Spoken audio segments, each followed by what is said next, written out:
Legacy is built over time, but it's not about weathering the years. It's what you do with that time, with your name that defines you. Our story began more than 175 years ago with a brand that brought the benefits of baking soda to the world. But that success was always meant to be just a gateway, a way to a better future for all of us. Because at Arm & Hammer Animal Nutrition, we're all in. All in on using our expertise to revolutionize what and how animals eat to help them thrive. With unrivaled state-of-the-art laboratories and R&D capabilities driven by real science to evolve and innovate nutrition and gut health solutions. We go all in with an industry-leading database of 82,000 probiotic strains, generating groundbreaking probiotics that protects against disease and pave the way for better health and performance in livestock and poultry, along with a proprietary manufacturing process for our pre- and postbiotics and nutritional supplements that support health, digestion, and production, inoculants to improve silage, and environmental applications that manage waste. We're all in with a 360-degree mindset that covers multiple life cycles with multiple solutions for multiple species, made with the kind of care and quality assurance that animals and our partners deserve. But our commitment goes beyond a portfolio. We also go all in on supporting our customers and partners in over 65 countries across the globe by combating current challenges and staying ahead of whatever comes next, all while protecting our world with safe and sustainable practices. Supported by nearly 2 centuries of trust, built upon the foundation of our legacy, backed by our name and growing with our accomplishments. Animal nutrition and health are our strengths, but together we can build an even stronger, healthier future. Arm & Hammer Animal Nutrition. All in.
Legacy is built over time, but it's not about weathering the years. It's what you do with that time, with your name that defines you. Our story began more than 175 years ago with a brand that brought the benefits of baking soda to the world. But that success was always meant to be just a gateway, a way to a better future for all of us. Because at Arm & Hammer Animal Nutrition, we're all in. All in on using our expertise to revolutionize what and how animals eat to help them thrive. With unrivaled state-of-the-art laboratories and R&D capabilities driven by real science to evolve and innovate nutrition and gut health solutions. We go all in with an industry-leading database of 82,000 probiotic strains, generating groundbreaking probiotics that protects against disease and pave the way for better health and performance in livestock and poultry, along with a proprietary manufacturing process for our pre- and postbiotics and nutritional supplements that support health, digestion, and production, inoculants to improve silage, and environmental applications that manage waste. We're all in with a 360-degree mindset that covers multiple life cycles with multiple solutions for multiple species, made with the kind of care and quality assurance that animals and our partners deserve. But our commitment goes beyond a portfolio. We also go all in on supporting our customers and partners in over 65 countries across the globe by combating current challenges and staying ahead of whatever comes next, all while protecting our world with safe and sustainable practices. Supported by nearly 2 centuries of trust, built upon the foundation of our legacy, backed by our name and growing with our accomplishments. Animal nutrition and health are our strengths, but together we can build an even stronger, healthier future. Arm & Hammer Animal Nutrition. All in.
Legacy is built over time, but it's not about weathering the years. It's what you do with that time, with your name that defines you. Our story began more than 175 years ago with a brand that brought the benefits of baking soda to the world. But that success was always meant to be just a gateway, a way to a better future for all of us. Because at Arm & Hammer Animal Nutrition, we're all in. All in on using our expertise to revolutionize what and how animals eat to help them thrive. With unrivaled state-of-the-art laboratories and R&D capabilities driven by real science to evolve and innovate nutrition and gut health solutions.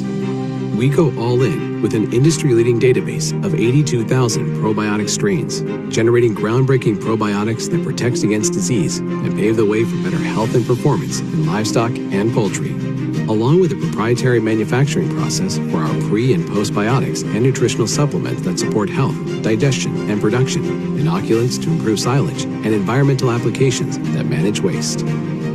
We're all in with a 360-degree mindset that covers multiple life cycles with multiple solutions for multiple species, made with the kind of care and quality assurance that animals and our partners deserve. But our commitment goes beyond a portfolio.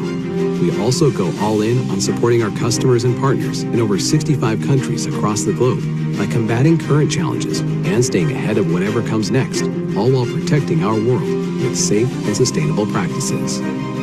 Supported by nearly 2 centuries of trust, built upon the foundation of our legacy, backed by our name and growing with our accomplishments. Animal nutrition and health are our strengths, but together we can build an even stronger, healthier future. Arm & Hammer Animal Nutrition. All in.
Legacy is built over time, but it's not about weathering the years.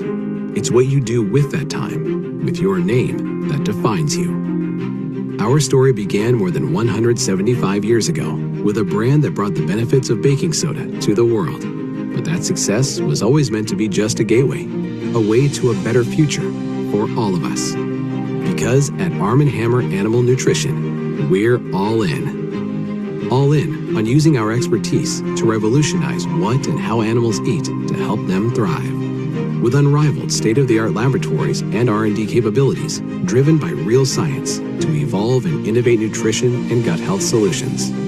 We go all in with an industry-leading database of 82,000 probiotic strains, generating groundbreaking probiotics that protect against disease and pave the way for better health and performance in livestock and poultry, along with a proprietary manufacturing process for our pre- and postbiotics and nutritional supplements that support health, digestion, and production, inoculants to improve silage, and environmental applications that manage waste. We're all in with a 360-degree mindset that covers multiple life cycles with multiple solutions for multiple species, made with the kind of care and quality assurance that animals and our partners deserve. But our commitment goes beyond a portfolio. We also go all in on supporting our customers and partners in over 65 countries across the globe by combating current challenges and staying ahead of whatever comes next, all while protecting our world with safe and sustainable practices. Supported by nearly 2 centuries of trust, built upon the foundation of our legacy, backed by our name and growing with our accomplishments. Animal nutrition and health are our strengths, but together we can build an even stronger, healthier future. Arm & Hammer Animal Nutrition. All in.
Good morning, everyone, from across Southeast Asia. We would like to welcome everybody uh, on this very important day that we'll be able to learn new things about sow productivity and piglet vitality, but reimagined in such a way that we will probably use a lot of information that could help us grow much better. And I think everybody wants to know some answers if it could improve their sow and piglet while we have challenges on health. And we will try to answer all of these things that are on your mind. Just please do put in your Q&A box. But first off, I would like to thank, or we would like to thank Vietstock and Arm and Hammer Animal Nutrition for organizing this event. And hopefully we'll gather 2 or 3 points that we can take home. So welcome again. We have our esteemed speakers for today from Mahidol University. And first up, I'd like to introduce Dr. Kampon Keuket. Dr. Kampon Keuket holds a PhD from Uppsala in Sweden, and he's a sow and litter care expert, and he's an assistant professor at Mahidol University. Let us all please welcome Dr. Kampon. Dr. Kampon, you have the floor.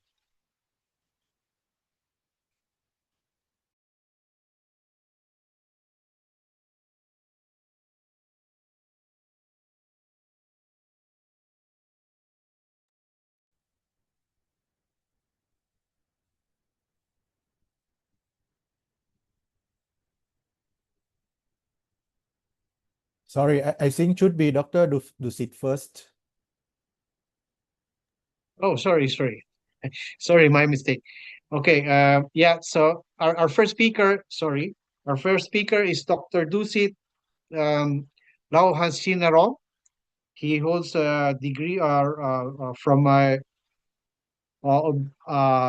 this is Obihiro University, Agricultural and Veterinary Medicine.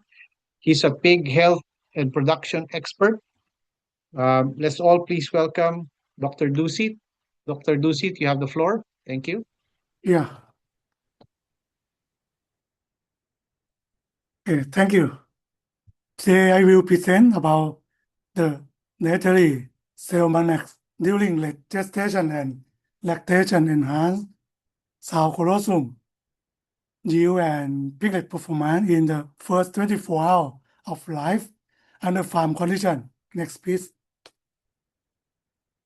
As you know that the modern pig genetic uh, um, in the new genetic sow have a very large litter size we call hyperprolific sow. Normally, prolific is a big litter, but nowadays it's a hyperprolific. That means it's bigger than normal. Normally, sow have about 14 teeth. That is, if sow have piglets less than 14, there's no problem. But nowadays, many genetics in the market, we found that the sow can produce more than 14 piglets per liter. That means we will have the problem about there's not enough teeth for all piglets. Then the new issues coming. For example, low birth weight. That's sure. The capacity inside the body is fixed. So when we increase the number of piglets or number of embryo, so the birth weight will be reduced. This is the first one. Normally, we expect the birth weight more than 1.5 kg, but nowadays it's very difficult when you have a very large litter size. Next is the mortality, both neonatal and preventing mortality. Even there is no infection by the piglet itself, they may be weak during the first 24 hours, cannot take colostrum or enough colostrum. The health is not so good when compared to the smaller litter size. Next. So nowadays we focus on the nutritional supplements in sow. Many one in the nutrition field, they focus on the requirement. So should we have to study or increase the nutrient profile in the feed? However, someone said we can use the same requirement, but we have to increase the amount of feed. Anyway, it's okay because the sow can eat more if you can feed more, but feeding more means the higher cost. Next is the first 24-hour piglet survival. This is very critical point that you have to keep in mind that if the piglet can survive after 24 hours, that means they can take enough colostrum. That is, they can have enough immunity to fight with many pathogens. However, the colostrum intake, it depends on the colostrum production as well. That means you have to make a sow to produce enough colostrum for all piglets. Next. So my study is focused on the efficacy of cell magnet supplement in sow diet during the gestation and lactation under the few conditions. Next. The study design and selected 196 cells, and we divided into two groups. In control group 60 cells and the treatment group is 136 cells. For this, we cannot divide it into equally because the farmer, they want to try the Salmonex more. So they want to see the efficacy. And the building, we cannot decide equally. So that's why both groups are not equal. The Salmonex, we use 200 grams per ton of feed. This not a whole mix. This farm, they have their own feed mill, the pellet feed mill. They mix and pellet and transport back to the farm. We starting from 85 days of gestation until weaning. The parameters, we collect all the production parameter in the lactation phase. Next. For the colostrum intake or the colostrum yield, we use the method from 12 et al. In 2014. By this formulation, you can follow the formulation. This formulation need at least three parameters. First is weight gain. Next is when you compare weight gain, that means you have to weight the birth weight and the 24-hour weight, and then and then minus, you can get the weight gain. Next is the birth weight and the day in hour, in minute. Next. For statistical analysis, we use Wells t-test if the data is normal distribution. For the non-parametric, we use Brand Whitney U test. And this study, we use Jamovi. It is a open source software. Next. The result we get, you can see that there are many parameters that have a very, very significant difference.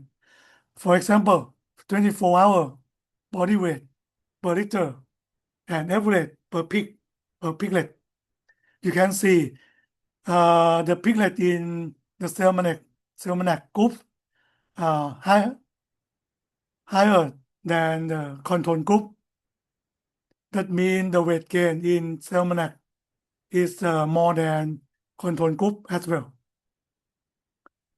For the for the colostrum yield or colostrum intake, because it depends on the weight gain and the birth weight, even the day or the minute that we measure the weight is the same.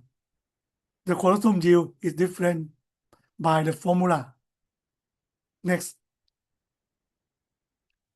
And for the winning performance, we can say that the winning performance in the Salmonax group is better than control group as well. Except pre-winning mortality. If you see, even the Salmonax group have a very low pre-winning mortality, about 2%, while the control group is nearly 15%. But by statistical analysis, there are no difference between control and the Salmonax group. This because individually insight for when compare each group, there is no difference. However, we can say that the Salmonax can reduce the pre-winning mortality in this study. Next. As you know that the Salmonax is the yeast-based product. You will know more about the Salmonax from the last speakers. And we can say that because of the yeast product contain the beta-glucan, mannose-saccharide or moss, and some vitamin. However, even the yeast product is the same, but the content is different. Like Salmonax, they have the different production. So the product, even the yeast as well. By the result of the study, we can say that Salmonax is different from other yeast product in the market. Next. And because this study is not the experimental study we perform in the pig farm, we just gave the products to farmer, explain how to use, explain how to mix, what we want to collect the data. Then the staff in the farm, they collect the data to me. And we did not control anything in the farm. And the result show that the Salmonax supplementation show very positive effects on sow productivity and piglet performance.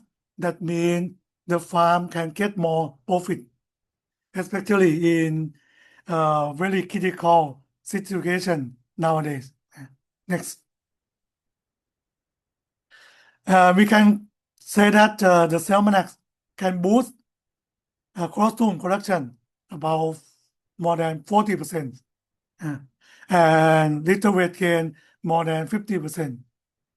And for the weaning weight, the pig wean can have a bigger weight, about 0.3 kilogram. For this means the starting point from the nursery pig, the bigger wean piglet. That means the better nursery performance. The better nursery performance means better finisher performance as well. That is, the finishing pigs can reach the market weight earlier. That means the cycle of the production is the higher cycle, and means you can sell more pigs. That means you can earn more profit. And the one extra pig wean per liter, this means you can get more pigs to the market. Even you have the same loss as other farm, but you have the extra one. That is, you can have the surplus compared to other. Next. The increased colostrum intake or colostrum yield is associated with the physical outcome, such as the 24-hour weight gain. both per litter or even per piglet. This one, we can imply that the physical development in the piglet, especially the early age, can help the piglet to be more healthier and more production performance in the future. Next. The higher winning weight, as I said that this one, someone will think about the birth weight and the lactation length. As the result, the birth weight, both groups were not different. And the lactation length in the Salmonac group was shorter compared to the control group. That means the lactation length were not different as well. And the shorter rearing period, that means the more lactation or the following cat use cycle. That means you can use by economic, you can use the following cat more economical compared to control group. That is, the following cat can produce more pig wing when compared to the same cost of the following cat. So you can see that this one, the Salmonax, can help the farmer to get more benefit in several means. Next. The Salmonac supplementation led to highly significant increase in litter weight gain compared to control group. And this substantial daily gain contribute the Salmonac group achieving the higher total win weight, and means in the long run we can get more finishing pigs. But this farm, they sell the nursery pig, so they can get more nursery pig to sell. Okay, next.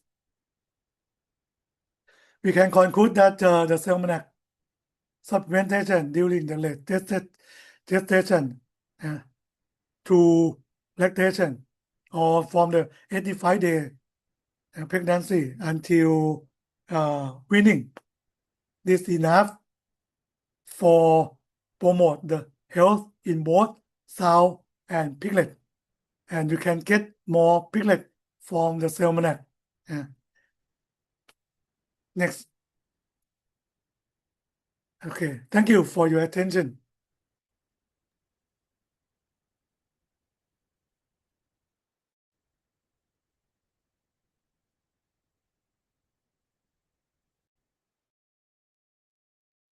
Thank you very much, Dr. Dusit. And it's really good to look at the product if it's working first in the farm. I like the format by way of let's introduce what is going on in the farm first, and then the next two speakers will probably deal about more of the scientific stuff, why it's working. And I like the idea also that this was done in late gestation. Remember, during that time, the sow will always capture whatever is available, pathogenically speaking, and try to build immunoglobulins versus those pathogens that it picks up, and then incorporates everything in the colostrum. And I like the way that you have 44% improvement in colostrum intake. That's really something. But remember, in the first 24 hours of life of the piglet, the colostrum that is eaten by this piglet sets up the GI tract. It switches on, switches off some of the genes in the intestinal tract to make sure that they are prepared for what's coming until they are marketed in the finisher. Thank you, Dr. Dusit. All right. So if you have questions, please do type them up in our Q&A box. I hope we get 2 or 3 questions. I think we're near 200 people now. Congratulations, Arm and Hammer. Congratulations, Vietstock. We move on now to our next speaker. Dr. Kampon Kelket has a PhD from Uppsala in Sweden. He's a sow and litter care expert, and he's an associate professor at Mahidol University. He's going to talk about the effect of enzymatically hydrolyzed yeast on growth and performance of piglets if they are challenged or not. So, Dr. Campon, you have the floor. Thank you. Yes. Okay. Thank you very much for your introducing me. Yes. Okay. What I'm going to talk about is the aviator. In Thailand, we call the Simonet as a name aviator. I will talk in two main experiments. The first one, I will talk about the in vitro testing of the aviator to bind with the E. coli and Salmonella. And for the second experiment, I have been testing the aviator in the commercial farm, like to treat or to perform the metaphylaxis of the E. coli and Clostridium perfringens infection in that pig farm. So start next slide, please. Okay, for the in vitro test, we are going to evaluate the efficiency of the aviator that they can bind to ETEC by the qualitative and quantitative assay. And also we would like to evaluate the same product aviator if they can bind to the Salmonella typhimurium and Salmonella enteritidis by the same method, qualitative and quantitative assays. Next slide. Okay, we test the qualitative assays to see if we can see the agglutination. We co-culture the E. coli that consists of the E. coli F18, F4, and the standard E. coli from the ATCC.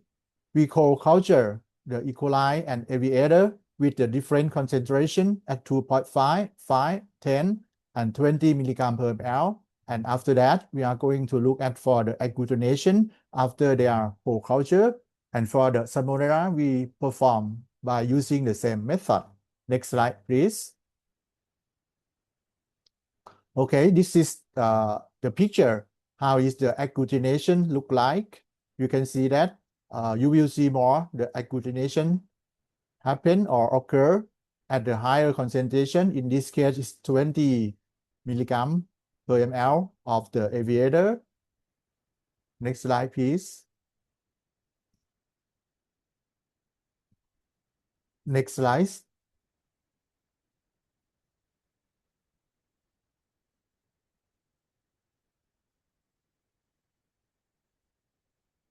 Can you go to the next slide? Okay, the video actually. Can you go back? Because yes, can you open the video, please? Yeah, this is the video showing that when we co-culture aviator and E. coli, the agglutination will be occur. You will see it in less than a minute.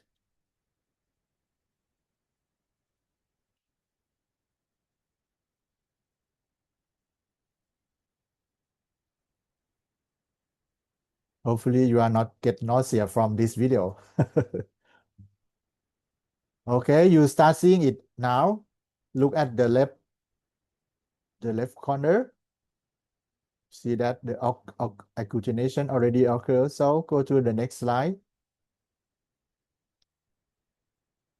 Okay, and this is also just to show you that the aviator can not only bind to the E. coli, but it's also bind to the Salmonella. You see that the higher concentration of the aviator, the more agglutination you can see in this picture. So go to the next slide. Yeah, open the video, please. Okay, yeah, you will see its agglutination. Wait a minute. Yeah.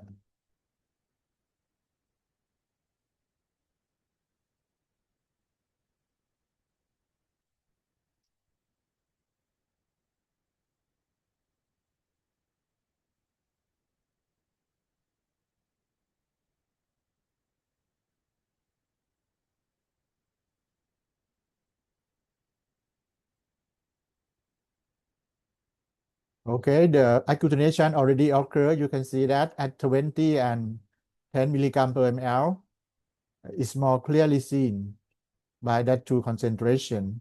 Okay, can you go to the next slide, please?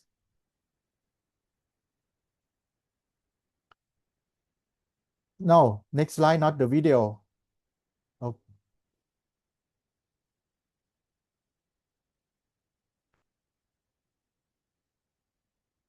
Okay, yeah. Yes, okay, thank you. We have already seen that the aviator can bind to the E. coli and also the Salmonella, but this one is just another method, just to show you that how much of the aviator can bind with the E. coli and Salmonella. In this test, we call quantitative assay. We perform co-culture between E. coli. We have 4 strains, 18 plus, F4, EC1 and EC2, and then we mix the cell with the different concentration of aviator and let it be and co-culture together with 30 minutes, and then we count the unbound E. coli and we also count the unbound Salmonella count to see that how much of the bacteria that left not, be left not was by with the aviator. Next slide, please. So this is the results. You can see that from the original cell count, it's very high count, but when we use the aviator at 20 milligram per ml, we can see that the aviator at this concentration, they have ability to bind with the E. coli and also the Salmonella. You will see that the higher concentration of the aviator and the lesser number of the uncount E. coli we can find in this test. Please go to the next slide. Okay, the result is the same as the E. coli for the Salmonella. You see here at the high concentration at 20 milligram per ml of the aviator, you see that it can bind with the Salmonella count. Yeah, you can see that it's very good when we use a high concentration. Please go to the next slide. Okay, from that study, for the qualitative and quantitative study, we can summarize that aviator has ability to reduce the number of E. coli and also Salmonella approximately 2 to 3 and 1 to 2 log cells respectively from the original cell number. Yeah, this is a very good result. Yeah. Next slide, please.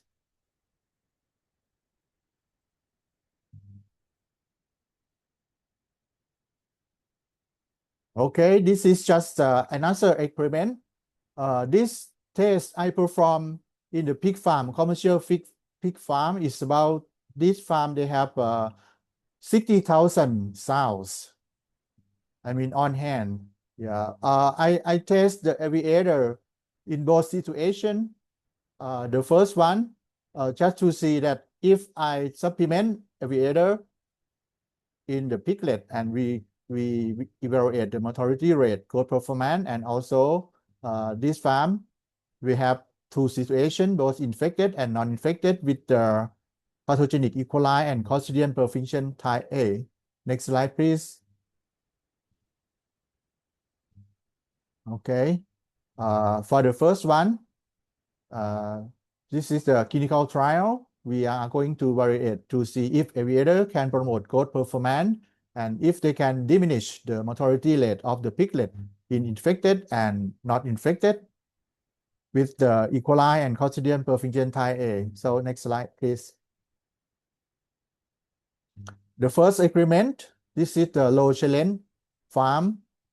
We used 250 piglets. They were allocated into 5 different groups, 50 piglets in each group.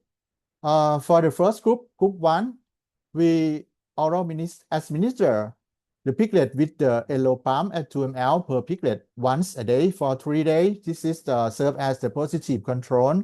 This is the farm protocol. And group 2 and group 3 is we test the aviator with a low dose and a high dose. A low dose we use 1 ml per piglet.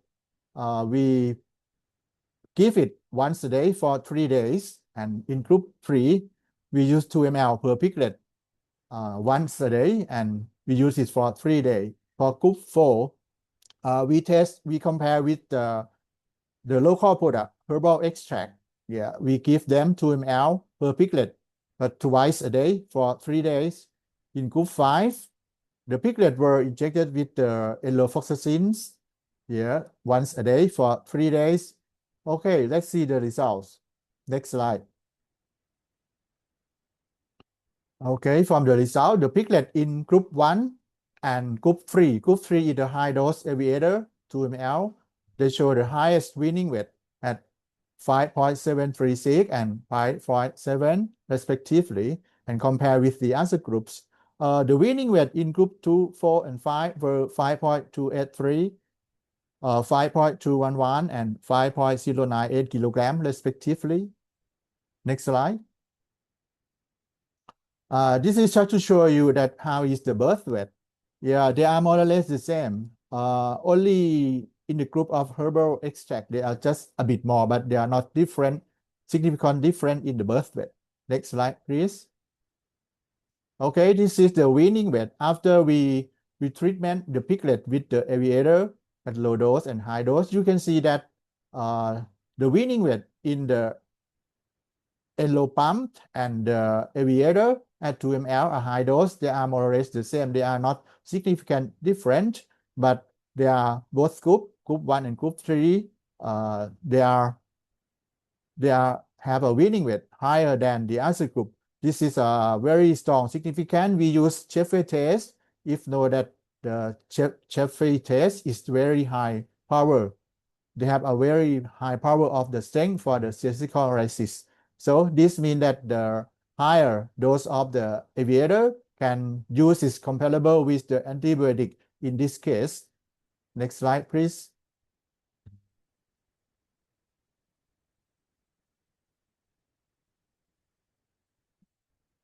Okay, this is come to the experiment 2. This is we call high challenge because all the piglet here, they are got infection with the E. coli and Clostridium perfringens type A. We also confirm the case with the PCR technique and isolation also. Okay, we use altogether 150 piglet. They were allocated into 2 groups with 75 in each group.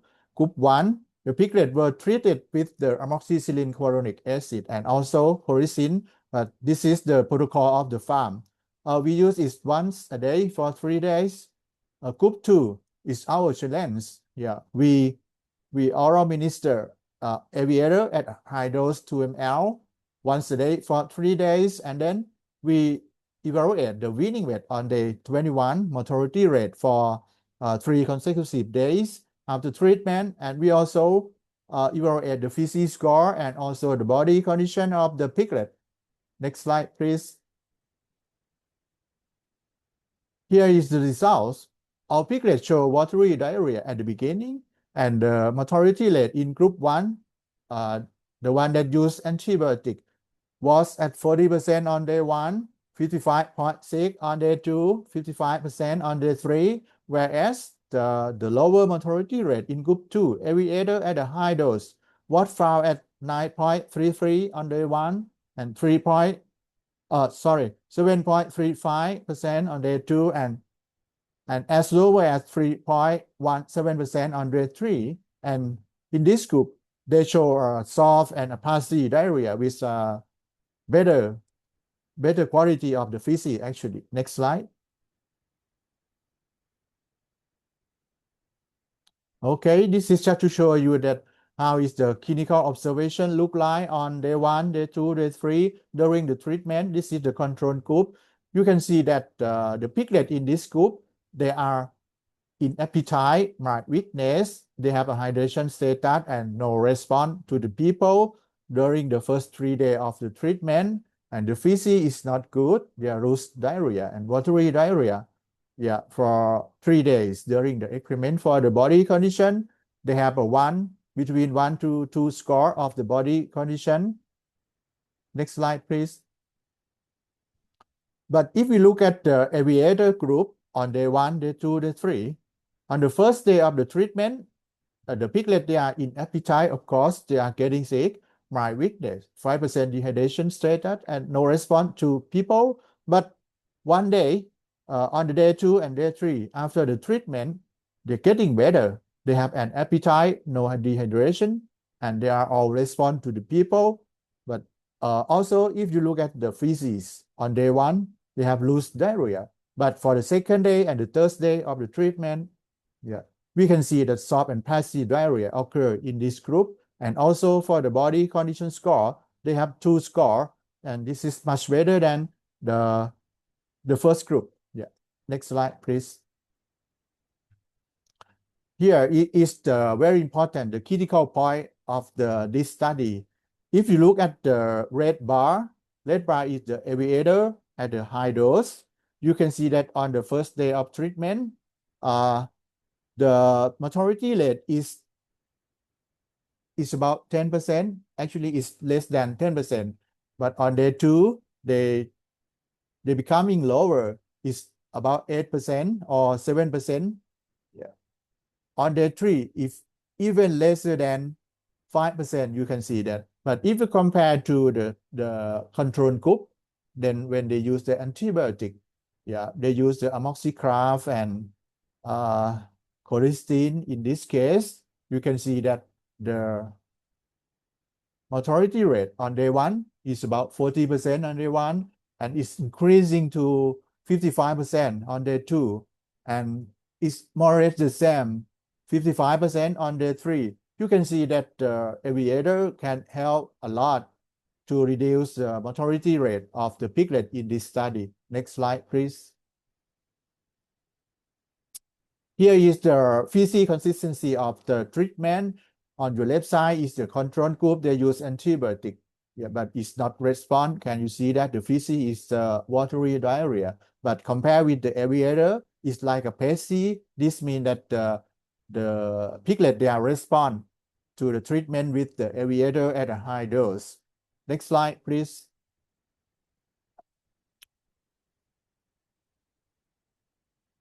Okay, this is the body condition. You can see that the 2 pictures on your left hand, the piglet, they are very thin, they are poor condition. If you compare with the aviator, they are more pink in the skin, and reflection of they are healthy, more healthier than the control one. Next slide. Okay, for the discussion, aviator in this case, we know that it's the enzymatically hydrolyzed yeast, not only improve growth performance in not infected piglet, but also show significant reduce for the piglet mortality, in which this farm, they are co-infection with the pathogenic E. coli and Clostridium perfringens type A. Next slide, please.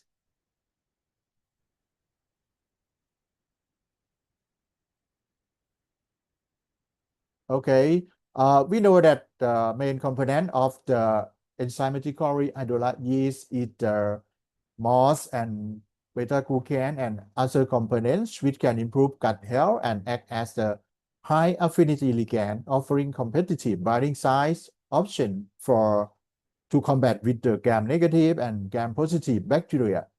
Next slide. To our knowledge, this is the first report demonstrated that the aviator, the enzymatically hydrolyzed yeast, had the potential to cope with the gram-negative bacteria, in this case, the Clostridium perfringens type A. Next slide.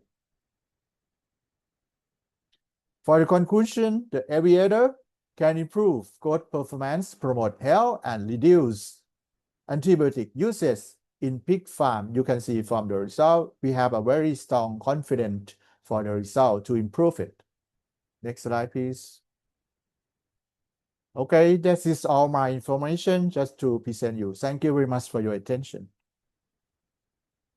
Thank you very much, Dr. Campon. Really very interesting to see some natural solutions that would perhaps match the performance of antibiotics. Thank you very much. Just for the information of everybody, Aviator is Arm & Hammer's brand name for Celmanax liquid in Thailand. So it's different. Outside of Thailand, it's Celmanax liquid, but in Thailand, it's Aviator. Thank you very much, Dr. Campon. And yeah, thank you for all the questions. It's pouring in. I think we have a lot that could be answered in after our next speaker. So our next speaker is Dr. Sangeeta Jalokar. She holds a postdoctorate or postdoctoral degree from the University of Iowa in the USA. She is now the Senior Technical Services Manager for Arm & Hammer. Um, and she's going to talk about their product, which is Celmanax, and how it differs from others. And I guess during my consulting as well with them, I saw some of the potential of this technology because it's really different. So, Dr. Sangeeta, you have the floor. Thank you very much. Well, welcome all. Good morning to you all. And you saw the information presented by Dr. Doucet on the benefits of Salmonex in sows. And from Dr. Campon, the benefits of Salmonex supplementation in piglets.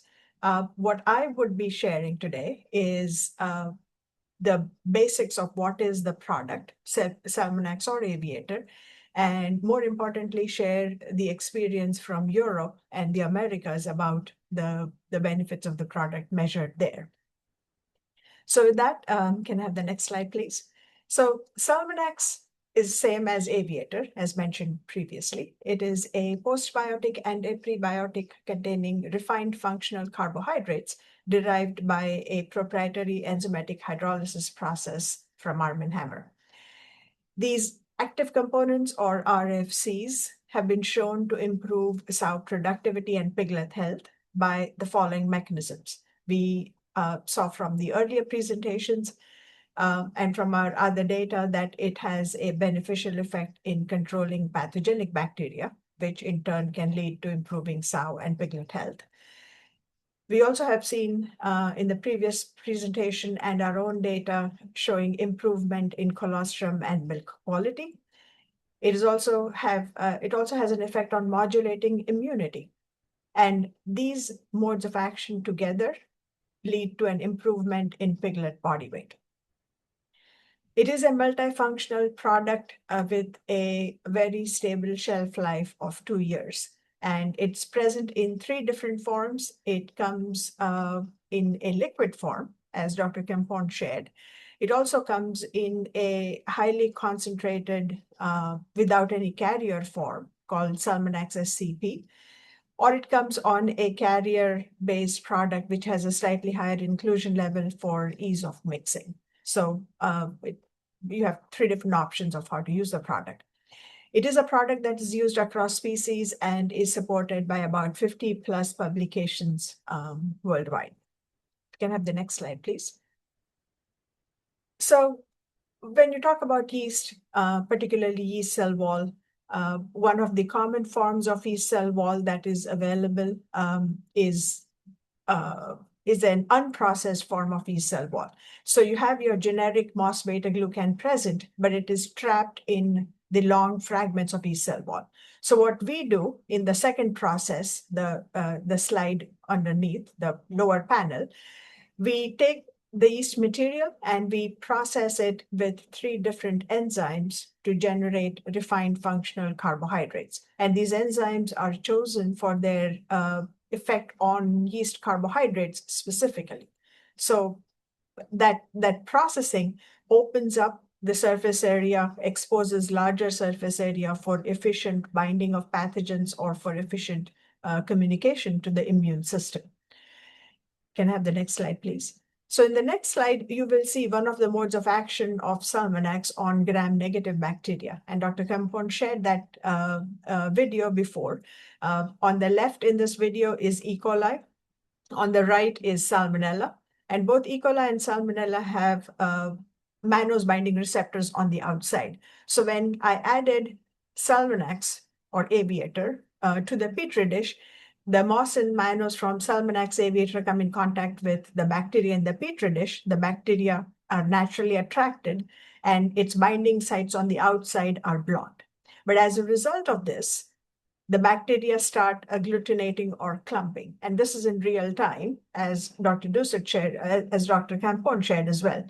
So you see distinct bacterial clumps or agglutination. And once they're agglutinated, their binding site is blocked and they cannot colonize on the gut epithelial surface. Can I have the next slide, please? And without colonizing, the bacteria will pass through and will not have an infection.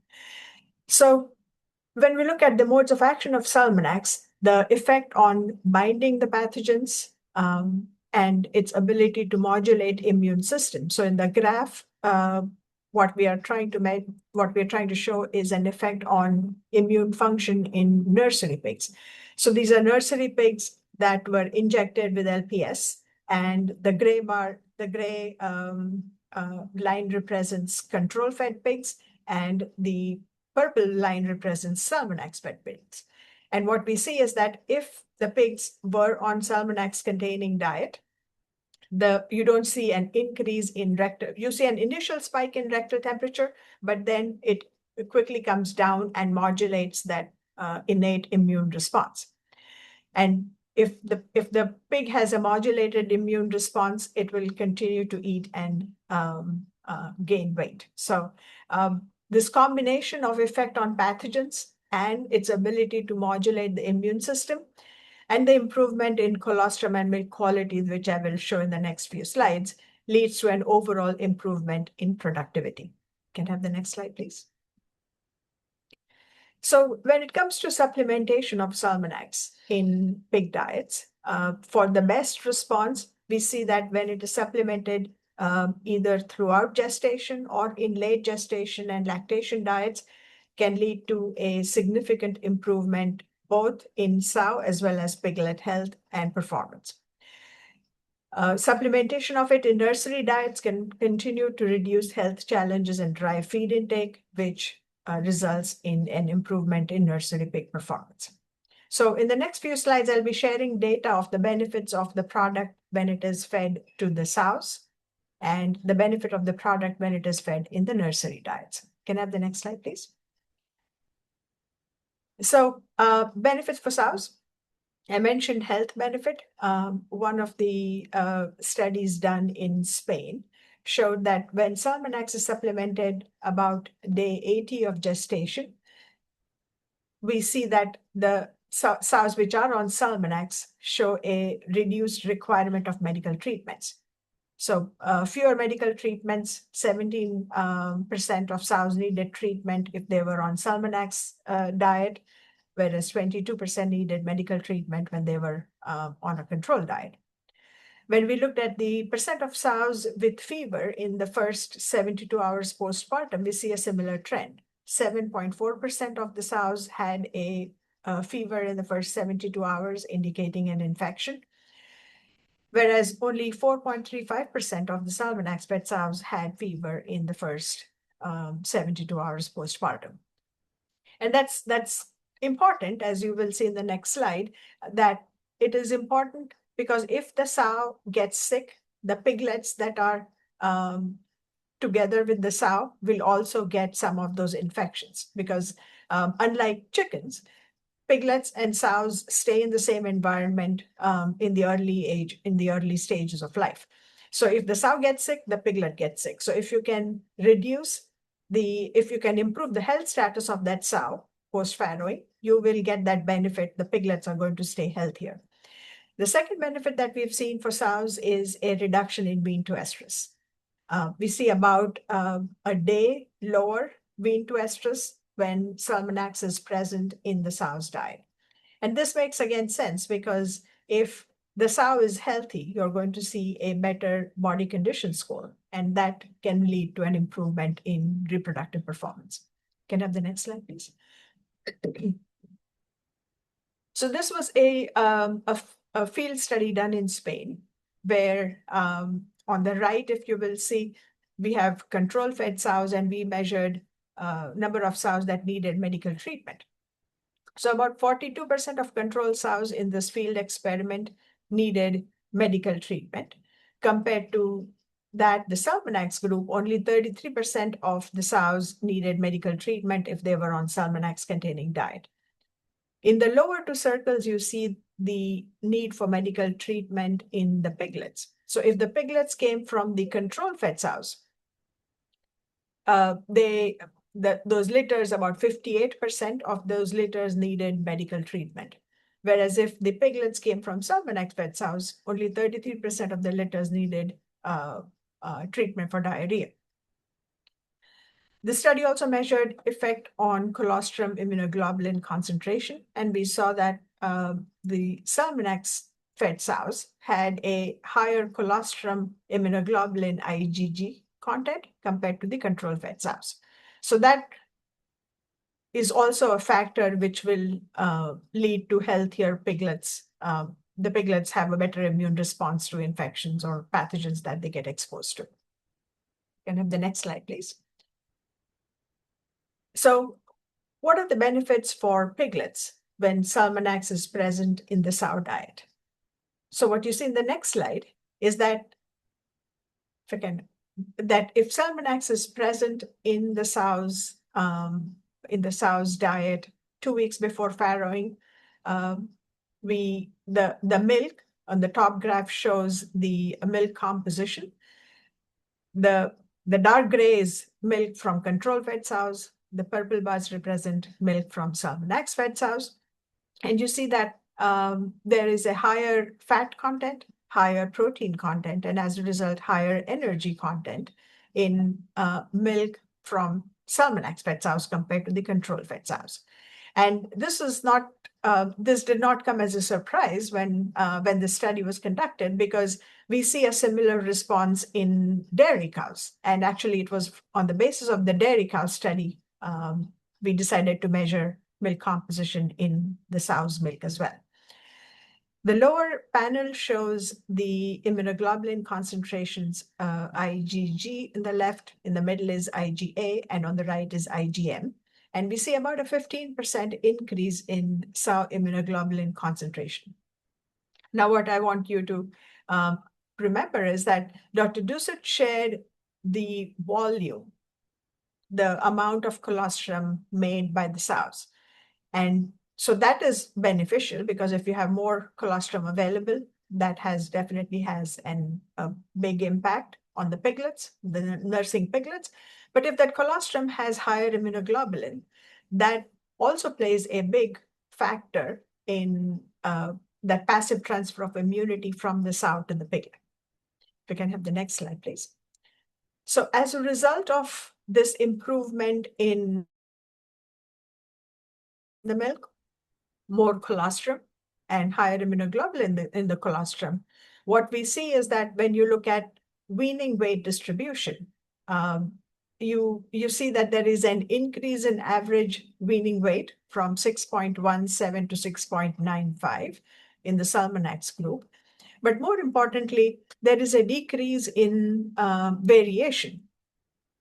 And that, I think, is a huge benefit, because averages can be skewed by lower and higher piglet body weights. But if you see that entire curve shifting to the right, as indicated in this distribution curve, that means that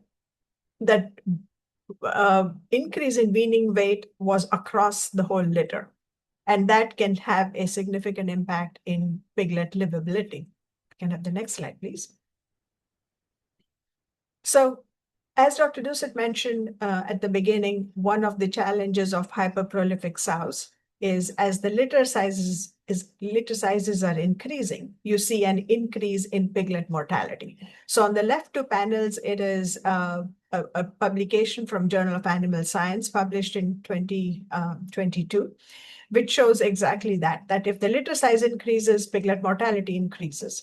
And on the lower graph on the left here, it shows that mortality is associated with lower birth weight.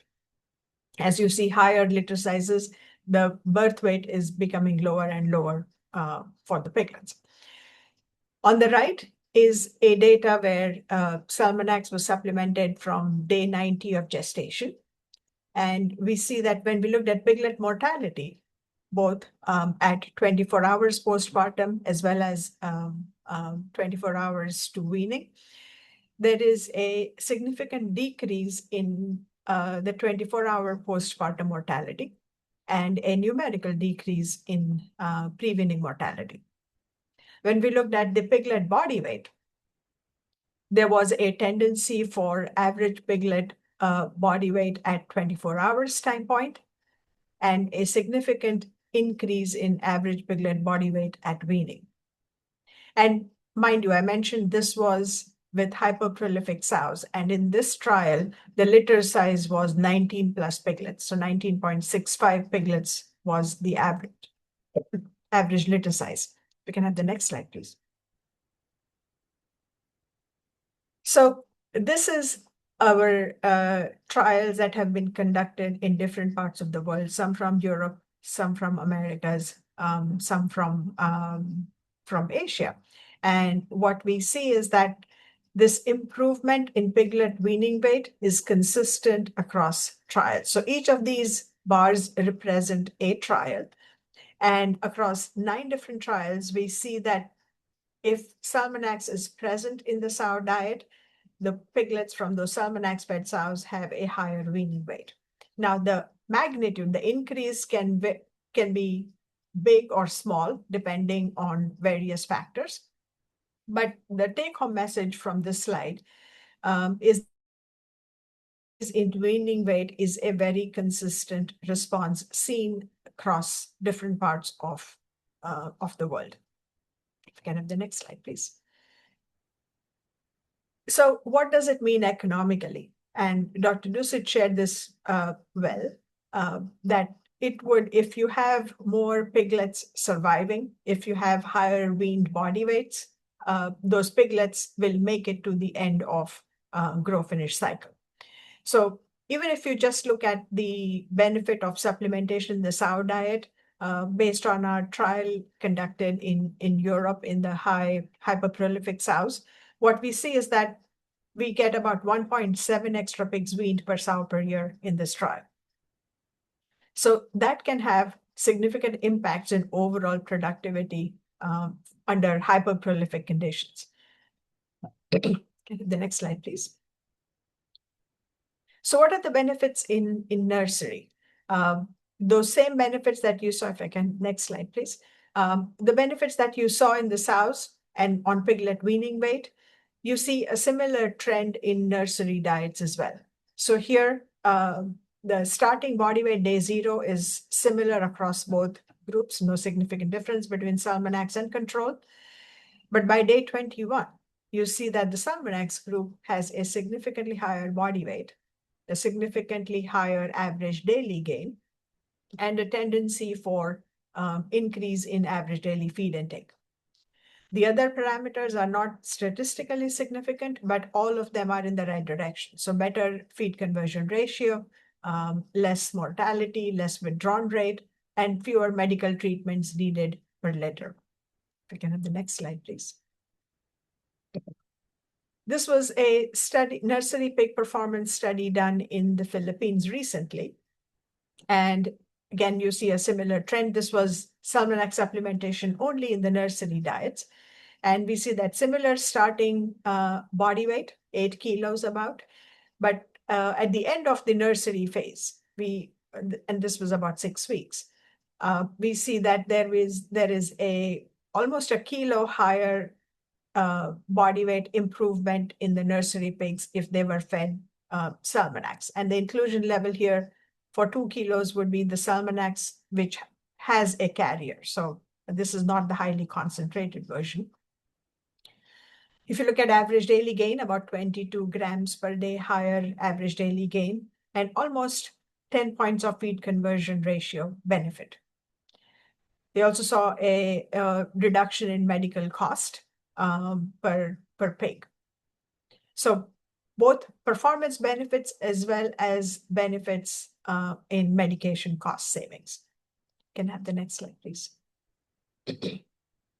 So for take-home message, especially for hyperprolific sows, but true for sows with normal prolificity as well, that Salmonex supplementation can improve both birth and weaning weight, as well as reduce mortality, which can lead to up to 1.7 extra pigs weaned per sow per year.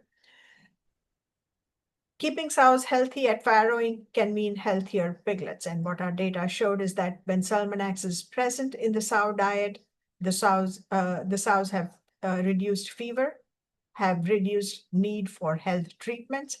And in turn, this will mean a more robust piglet entering the nursery. For wean to estrus, if you can have the next slide, please. For wean to estrus, Salmonex could reduce wean to estrus by as much as 1 day, meaning less sow culling or better sow longevity. Can I have the next slide, please? With that, I thank you for your time and attention. Thank you very much, Dr. Sangeeta. Very interesting to see a file of it's a complete meta-analysis of different trials. I'm happy to see also that the nursery trial we did was actually featured. It's really very exciting to share that one. Thank you to all the speakers, and now we're going to open the floor for questions. I think we have a lot of questions, and hopefully in the next 20 minutes we'll be able to answer everything.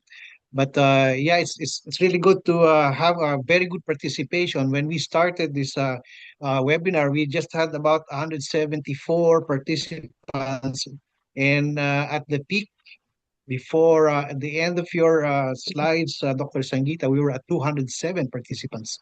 Very good attendance, and it's really good to have a very short and precise presentation. All right, for the first question actually goes to Dr. Dusit. All right, Dr. Dusit, from the audience, they would like to have an idea of the parity of the sows, the distribution, also the general body condition of these sows that were tried, and the genetics that were used. By this study, I did not collect the sow parity, but as you see that I study in a commercial farm, and this farm, the parity is not distributed normally based on the farm. That means from the queue of parity 1 until parity 7, about that. Yeah, we did not select any sow specifically. We just say discuss with the farm that how to study, and we just select the service group. Yeah.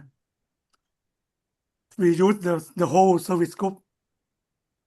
That means the regular practice in the farm, no any special practice. So I cannot say. But my next study, I collect the parity. So maybe listen to my next study. All right, it's interesting to see also that, remember, this is a proof of concept for the professor, that he wants to see first how it goes in a commercial study. What genetics did you use here, doctor? It's normal, just landless and last one. Landless and large. For the PS sow. Yeah. Okay, very good.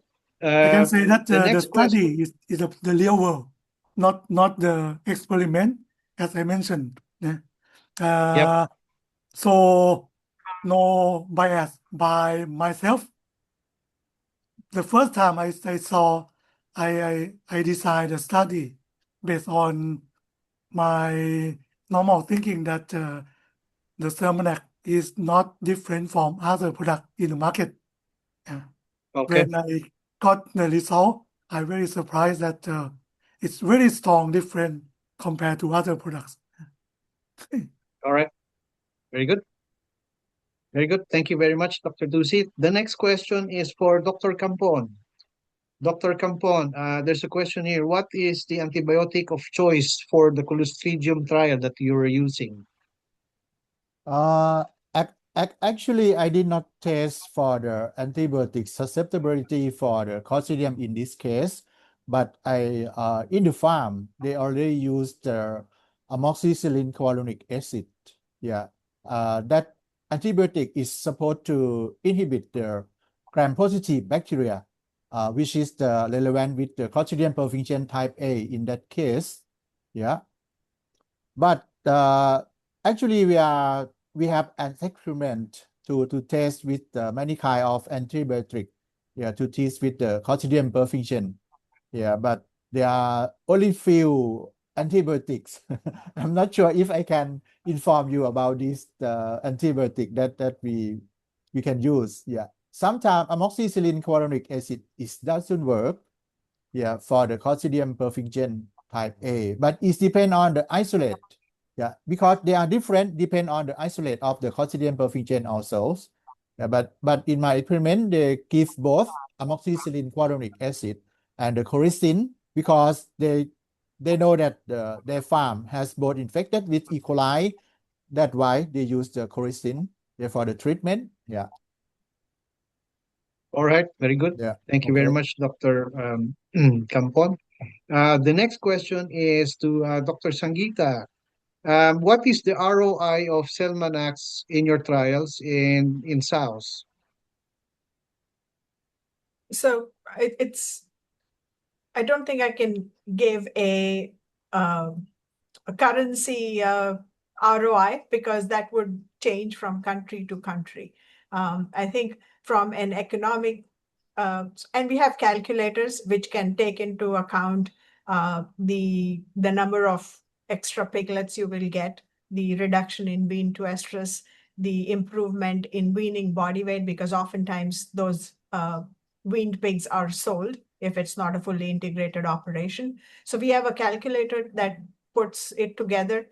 And from US dollars, we see about $33 per sow benefit on a yearly basis. But as I said, that can change. I think the best way to calculate would be having 1.7 extra piglets weaned per sow. What value would that bring? Because ultimately, a sow will eat 1.4 tons of feed per year.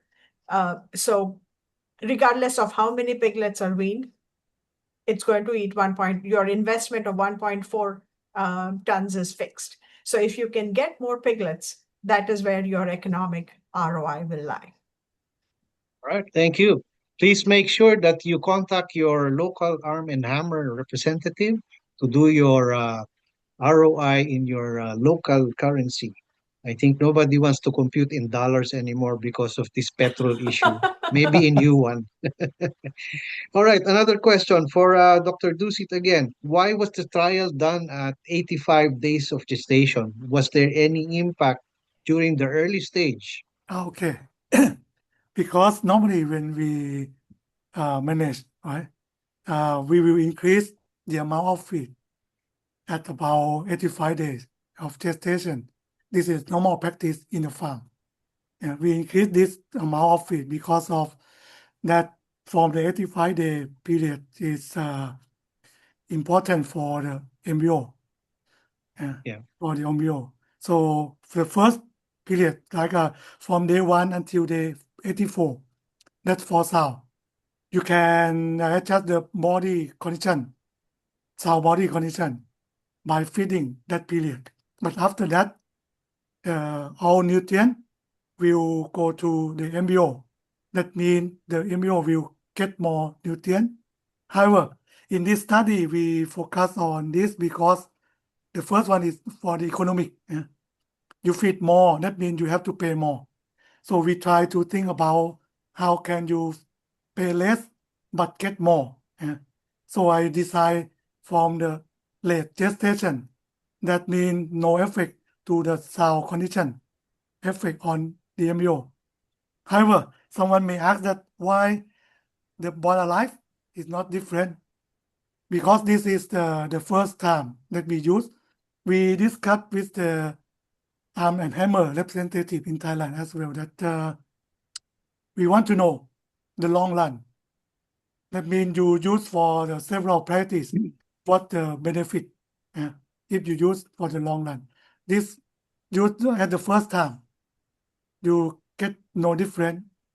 For my second study, we found that the wean to first service interval is shorter, but not yet test the statistic. But I can say that means the sound condition is better in this way, and we can say that only you feed to the sow, but the benefit can transfer to the piglet. Yeah. Can All right, I very good answer? answer. Sorry, can Yep, I go ahead. answer this question in the immunology point of view for the sows? Yeah, actually at the 85 days of the gestation or 12 week of gestation. Yeah, for example, if you would like to increase the passive immunity, for example, if you would like to transfer immunoglobulin A or immunoglobulin G into the milk. So at this time of point, at 12 weeks of gestation, in the other, you will have a receptor. We call that polymeric Ig receptor. Is the receptor for immunoglobulin in the other tissue of the cells. They will increase at this time. So if you give this kind of product, in this case, is the kind of prebiotic, right? So they will increase the PIG receptor in the other. That's why in your result, on also the result of the Sanchita, you see that the IgG is very increased in the milk. It means that this kind of product, they can help to transfer immunoglobulin, both IgA and IgG into the milk, and then the piglet can get the benefit from the colostrum. Yeah, that is the immunology point of view for the physiology of the other tissue. Yeah. Okay, I can add. Very good. I Yeah, can sure. help. Okay. This is very, very good point. That means my next study will measure IgG amount in the colostrum as well. Because as Sanchita present that higher IgG, right? But my study higher colostrum volume. Higher colostrum volume is doesn't mean higher IgG amount, right? If you can produce the same IgG amount, when you produce, not you, sow produce more colostrum, it dilute, right? Dilute IgG. And that means piglet get less IgG. But if the product can increase the IgG amount in the colostrum, that means piglet can get more colostrum and IgG. This will answer in the next study. All right. Thank you very much. There's always a part 2 and a part 3. Yeah. I'd also like to add, remember in the gestation stages of the sow, the first 21 days is critical because that's the implantation period of the embryo. And the last month before farrow is where 5 major things happen. 70% of the birth weight happens. The lactation or mammary glands develop. There's a huge uptake of fat and minerals. There's also the preparation of your immunoglobulins in preparation for the piglet. So many things happening there. So if I'm going to invest on something, I'd like to test it first in the last phase of gestation and see how it goes and on to the next cycle. Because remember, day 1 gestation and fertility during the first 7 days after weaning depends really on your lactation period. So you do it 1 month before. Right? Very good. Very good. I have a question for Sangeeta. What is the mode of action and benefits of your product compared to the ordinary yeast cell wall, like it's a moss and beta-glucan? Is there a difference? So one of the key benefits that we've seen and not commonly reported in any of the other yeast-based products, yeast cell wall or live yeast, is that benefit on colostrum and milk. And I think that plays a fundamental role in setting up those piglets when they're born.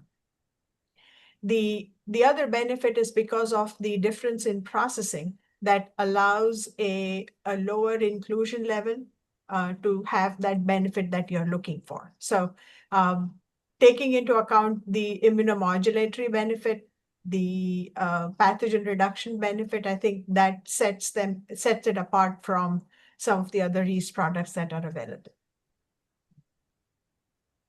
All right, very good.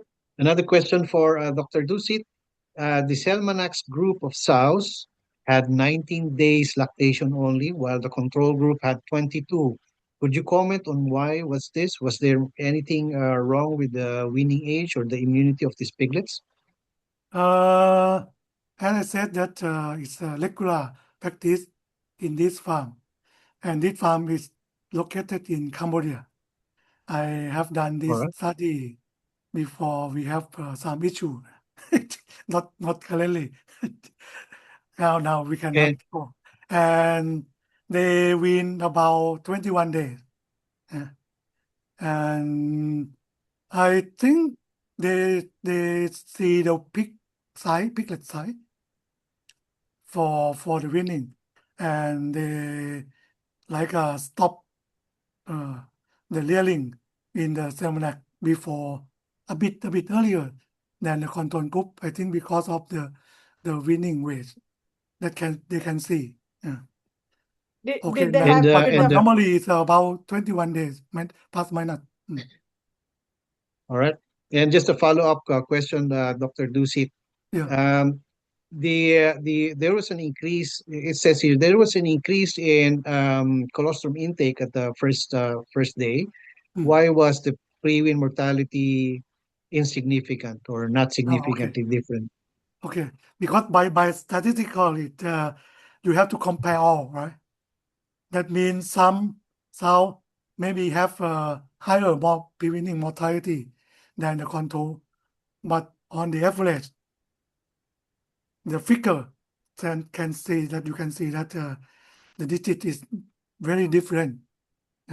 But by the distribution, by statistic, I test for the statistic, so it's not different because the average and the SD, this is the cover by overall, it's not different. That means even it's not statistical different, but we can say that Salmonac can reduce the pre-winning mortality. That means you can get more piglet. As the result, you can see that you get more one piglet, pig win. And that means if you produce 2.2 or 2.4 parity per sow per year, you can get more 2.2 to 2.4 pig win per sow per year. 100 sow Just is about 200 piglet something. And if you have a bigger farm, you can get more pig win. You can get more finishing pig. For example, if you can get like a one pig win per sow per year, only one pig win per sow per year. One pig nowadays for finishing pig is about $2 or $3, right? Depend on the country. Like in the Philippines, about $3. It's really expensive. That means you can get more about 300, right? 300 US dollar about that, right? right. Income. Okay, so there's added income. Just a follow-up question also, Dr. Dusit. In the mortality report for both groups, which one had higher mortalities, the first 7 or first 10 days or the last uh, few days before weaning? Okay. But sorry, this one I did not collect day by day. I just collect from the first day and the last. I mean, from the Okay. birth until the weaning. Okay. That would be interesting for everybody to see in the future if we plot out the mortalities. Because remember, the colostrum will only protect the piglet until what? 18 to 21 days. So it's really dependent on the piglet how it activates its own adaptive immunity. Yeah, so in that way, a lot of things could happen after the colostral intake. So that's why there's probably a less difference in the pre-win mortality. But Dr. Dusit will be able to provide that in the next step, right? One question for the next one. The next question is for Dr. Campon. What is the difference between aviator and regular baking yeast? Anybody can jump in if you want.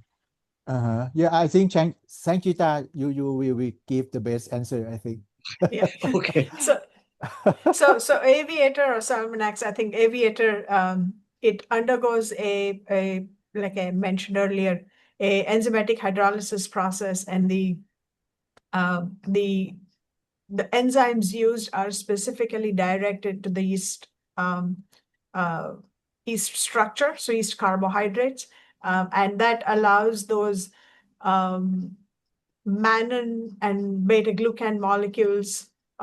Typically, they're present as high molecular weight carbohydrates. So as a result, they're not as bioavailable functionally in the host. So what our processing does is if this is the yeast carbohydrate chain, it breaks it down into smaller, some of that moss and mannans and beta glucans into smaller pieces. And as a result, you have more surface area exposed for those pathogens to bind. So it improves efficiency of the benefit of the product in the host because of the processing. So that would be the main difference between a generic yeast cell wall and aviator. Yeah, Yep. I All right. I have some more to add. Yeah. Sure. To my experience, when this kind of product can they go to the hydrolyze process.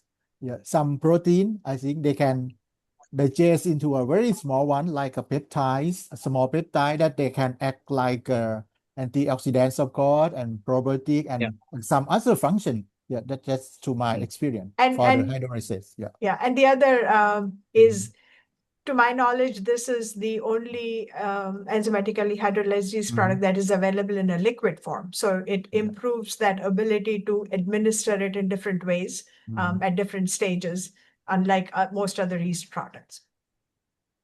All right. I just have one last question, which is, I think, significant for all three markets now. But before I ask that last question, could I ask the speakers to at least give a very brief um, um, explanation, or just a very brief summary for your presentation? Just a quick sentence. Dr. Dusit, Huh? could you just please give us a summary of your talk in Short just very few, summary, Okay. short summary? Okay. Okay, for by this study, I can say that Seminar can help sound, especially the body condition score. You can see that Correct. after you feed and you get more milk. In this study, even I did not calculate the milk yield, but I can imply that Seminar can help in the milk yield as well, not only the colostrum yield. All right. And So if it helps the sow. Sorry. yeah, and if you want how say like more piglet viability, because you use the new genetic, right? The new genetic is a hyper prolific sow, and this a problem. I can say that the problem in many countries, the genetic provider, they will not solve this for you because they want only the bigger little size, not solve the preventing mortality. So you have to find the product to solve the preventing mortality by yourself.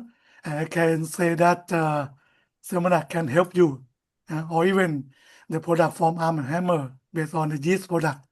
And I can say that even it is a yeast product, but different from other, as it's hydrolyzed, and different hydrolyzed technique, different product feature, and you All have right. to try. Yeah. All right. Thank you very much, Dr. Dusit. Just a quick one, Dr. Campon. Okay, thank you very much. As we all know that the global health is very important, and today we talking about the One Health issue in the pig farm also. So that I suggest that the aviator is the alternative product to use in the farrowing house to treat and control the diarrhea in piglet. And this issue will be very good for the farm, that your farm will not get the antibiotic resistant in your pig farm. So aviator is alternative product and is a very good choice to use it. Yeah. All right, Dr. Campon, thank you very much. And lastly, Dr. Sangeeta, your very brief summary. So use of yeast in animal diets is well known. But I think using the correct processed yeast makes a big difference when you're looking for solutions both for performance and health. All right, very good. And I'd like to share the last question, which I think is the very, very most important question. Where can we buy in Philippines, in Vietnam, and in Thailand? Please, the salespeople, you have to communicate with your customers, okay? So with that, I'd like to thank you everyone for attending today. Speakers, very good. I'm really impressed with the presentations. For all the audience who shared their information and questions, thank you very much. We now shift to our host. Thank you very much. Yeah, thank you. Thank you. Yeah, thank you very much. See you next time.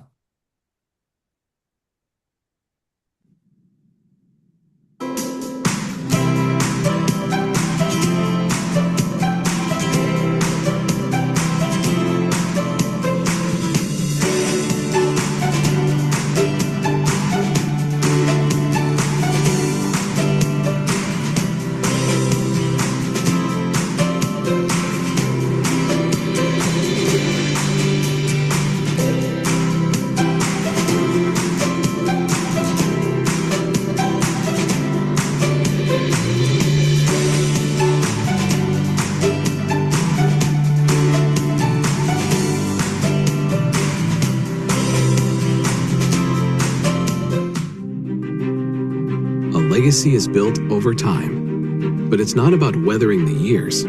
It's what you do with that time, with your name that defines you. Our story began more than 175 years ago with a brand that brought the benefits of baking soda to the world. But that success was always meant to be just a gateway, a way to a better future for all of us. Because at Arm & Hammer Animal Nutrition, we're all in. All in on using our expertise to revolutionize what and how animals eat to help them thrive. With unrivaled state-of-the-art laboratories and R&D capabilities driven by real science to evolve and innovate nutrition and gut health solutions. We go all in with an industry-leading database of 82,000 probiotic strains, generating groundbreaking probiotics that protect against disease and pave the way for better health and performance in livestock and poultry, along with a proprietary manufacturing process for our pre- and postbiotics and nutritional supplements that support health, digestion, and production, inoculants to improve silage, and environmental applications that manage waste. We're all in with a 360-degree mindset that covers multiple life cycles with multiple solutions for multiple species, made with the kind of care and quality assurance that animals and our partners deserve. But our commitment goes beyond a portfolio. We also go all in on supporting our customers and partners in over 65 countries across the globe by combating current challenges and staying ahead of whatever comes next, all while protecting our world with safe and sustainable practices. Supported by nearly 2 centuries of trust, built upon the foundation of our legacy, backed by our name and growing with our accomplishments. Animal nutrition and health are our strengths, but together we can build an even stronger, healthier future. Arm & Hammer Animal Nutrition. All in.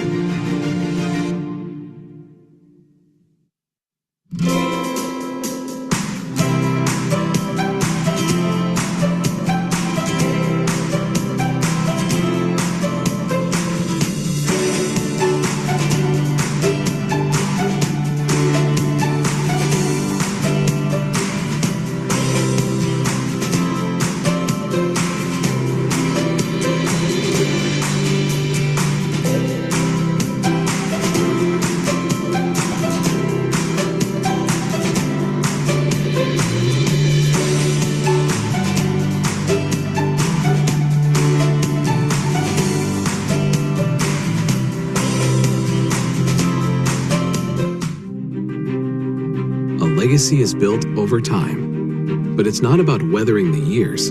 It's what you do with that time, with your name that defines you. Our story began more than 175 years ago with a brand that brought the benefits of baking soda to the world. But that success was always meant to be just a gateway, a way to a better future for all of us. Because at Arm & Hammer Animal Nutrition, we're all in. all in on using our expertise to revolutionize what and how animals eat to help them thrive. With unrivaled state-of-the-art laboratories and R&D capabilities driven by real science to evolve and innovate nutrition and gut health solutions.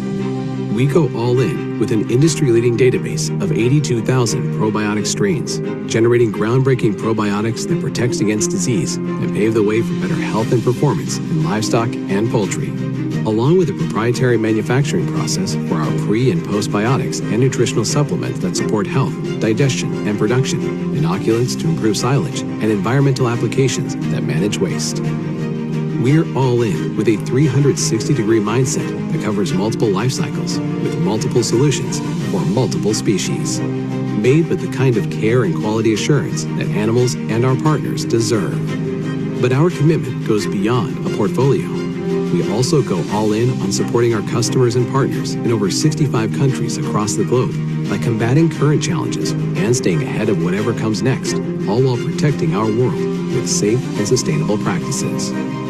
Supported by nearly 2 centuries of trust, built upon the foundation of our legacy, backed by our name and growing with our accomplishments. Animal nutrition and health are our strengths, but together we can build an even stronger, healthier future.